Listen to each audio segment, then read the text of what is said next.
Before I tell you what happened, you need to understand this. The most dangerous things don't always arrive loudly. Sometimes they sit quietly at your dinner table and call you family. By the time I moved into my son's house, I was already tired. Not just in my body but in my spirit. I told myself it was temporary. Just until my health improved. Just until I felt steady again. I believed a mother would always be safe under her child's roof. I was wrong. From the very first week, I felt like a guest who had overstayed her welcome. Bryce never said it directly, but his eyes said enough. Tanya didn't even pretend. She made it clear that my presence was an inconvenience she tolerated, not a kindness she offered. Try not to make a mess, she'd say, handing me a cloth like a command. Don't touch that whenever I reached for something. Sit down as if I were a child, not a woman who had raised a family.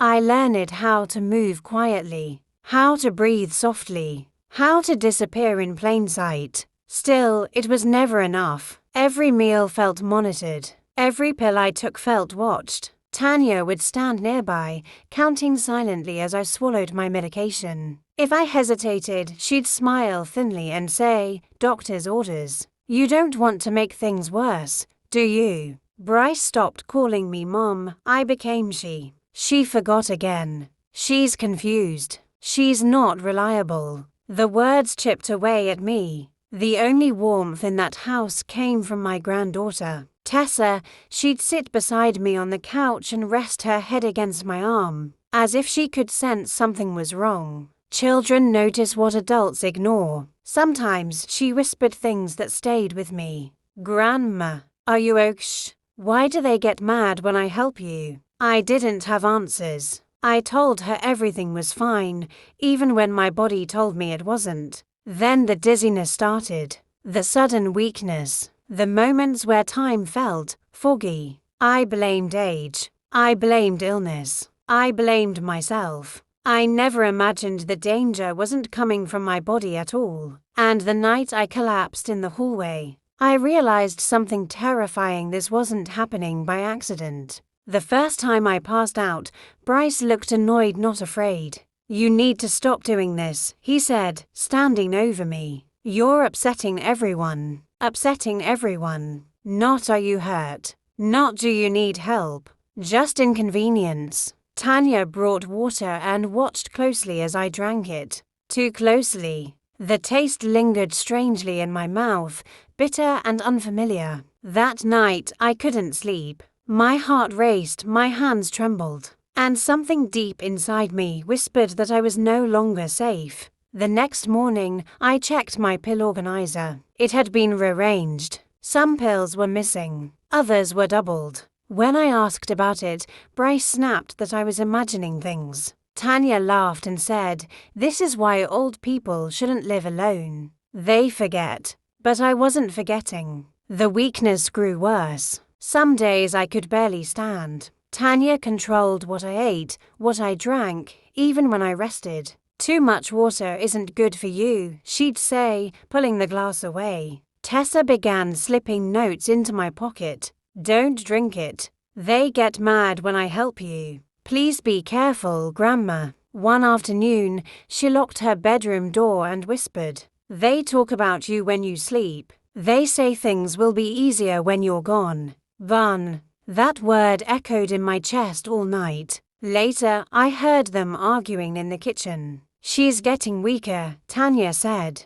"Good," Bryce replied. "It won't take long now." That was the moment fear stopped being quiet. This wasn't neglect. This wasn't frustration. This was planning. And the next morning, I did something that changed everything without letting them know. I started pretending. I smiled. I nodded. I let them believe the pills were working. When Tanya handed them to me, I pretended to swallow, then hid them away. Within days, my mind felt clearer than it had in months. That terrified me more than the sickness ever had. While they were out, I examined every bottle. Some pills weren't prescribed to me at all. Others were altered. I flushed them, hands shaking, heart pounding. When Bryce and Tanya left for a weekend trip, I knew it was my only chance. I packed quietly. Documents, medications, the notes Tessa had written. I called my sister someone I hadn't spoken to in years and said just 3 words, "I'm not safe." She didn't hesitate. "Come now." Before I left, I hugged Tessa tightly. "If anything feels wrong," I told her, "you tell someone. Promise me." She nodded, tears streaming down her face. I walked out without looking back. But escaping the house didn't end the danger, because what doctors discovered next confirmed my worst fear. The doctor's face changed when he saw my test results. "These medications," he said carefully, "were never prescribed to you. Over time, they could have caused organ failure or worse. It wasn't accidental. It was intentional." Police reports followed, investigations, evidence. When officers spoke to Tessa, she told them everything. The counting of pills, the arguments, the calendar with a date circled in red. Child Services removed her immediately. Bryce and Tanya were questioned. Their house searched. Pills found. Internet searches uncovered. Plans revealed. They had prepared for my death. I now live quietly, safely, with peace I didn't know was possible. And I tell my story for one reason only, because silence nearly ended my life. If this story keeps even one person watching long enough to recognize the warning signs, then telling it was worth everything.